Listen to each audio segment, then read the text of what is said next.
which set takes the crown? Now,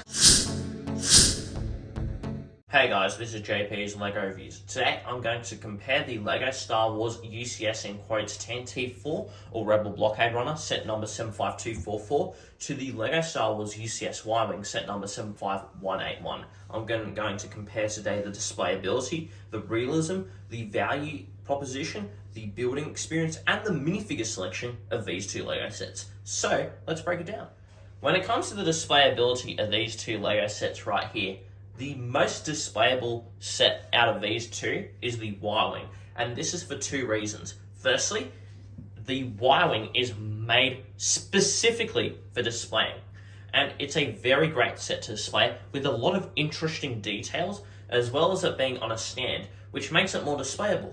But what actually makes the Tantive 4 lose this battle is the fact that it's displayed in some places, like a UCS set, like in this area, which is great, but basically everywhere else, especially here and there, it actually makes it look like a play set, not a display set. And because of all the odd functions with the spring-load shooters to especially the stud shooters over here, which do make it look like a bit of a kid set, and it does take away from the detailing compared to the Y-Wing, this makes the Y-Wing a better display set. But now, let's look at the realism of these two sets.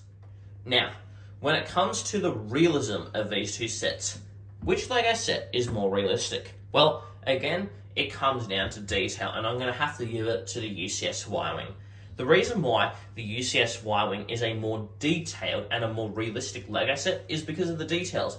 There are so many little details that just add to the realism of this set. Meanwhile, the Tantive 4 does cover up a lot of its details with stickers, which is fine, but if you're looking at them exclusively for realism, stickers compared to detailed pieces, the detailed pieces make for a far more realistic set than just simply stickers. But now, let's look at the value proposition of these two sets. Now, when it comes to the value proposition of these two sets, now, it's actually quite difficult. Now, if these two sets cost the same in your market, then it's actually pretty much a tie. But because where I live, the Y-Wing, when it was out, it released for 300 Australian dollars. Meanwhile, the Tantive 4 released for 330 Australian dollars. Because also the Tantive 4 does come with 200 less pieces, even though in this case it doesn't really matter too much because they both feel like the same size, I do have to give the value proposition to the Y-Wing, simply because even though they do feel like the exact same thing, that they should be charged at the exact same price, because the Tantive 4 was $30 more expensive, it makes the Y-Wing a slightly better value for money. But now, let's look at the building experience of these two sets.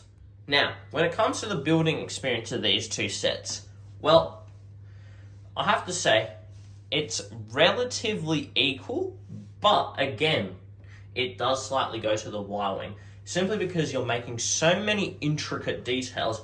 There's nothing that's really old with the Y-Wing build. Now, the Tantive 4 is also a really interesting set to build as well, but because of the fact that you get to build just a few more detailing in the Y-Wing compared to the Tantive 4, the Tantive 4 does make for just a little bit of a less interesting building experience than the Y-Wing. But now we're done with building experience, let's compare the minifigure selection of these two sets.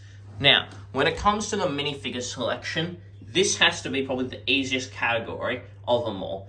And the Tantive 4 minifigure selection, which is this one, takes the win by miles. Simply because even though the minifigure quality between all the minifigures is roughly the same, you literally get 3 times the minifigures in the Tantive 4 as you do with the Y-Wing. So in this category, the Tantive 4 wins. And now let's move on to my final thoughts on this comparison. Now, when it comes to my final thoughts on this comparison, which set takes the crown? Now, I actually really like, personally, both of these sets roughly equally, but adding the score, 1 for the Tantive 4, 3 for the Y-Wing, because 2 of the points for the Y-Wing were more half points. The Y-Wing is the better set in the comparison, and it shows. Apart from the minifigure selection, it's a better display set. it has a better building experience, it's more realistic, and the value here is actually quite better too. Now, even though the Tantive 4 is also supposed to be designed as a playset, meanwhile the Y-Wing has nothing to do with a playset, most likely both of the buyers of these sets, and if you're comparing between the Y-Wing and the Tantive 4, you're probably going to want to display this, not play with it. And because of that, the Y-Wing makes for a much better display set than the Tantive 4, simply not just because of the play features that have been added to the Tantive 4, but even if they were taken away, it's simply just not as good as a display set as the Y-Wing. And if I were to make a displayable version of the Tantive 4, you probably would need to match the level of the Y-Wing, maybe another 1,000 pieces or so, to make it truly competitive with the UCS Y-Wing. But those are my thoughts. Let me know what your thoughts are down below. If you enjoyed the video, please smash the like button. If you want to see more content just like this, please subscribe. Hope you guys have a hopeful day and keep building.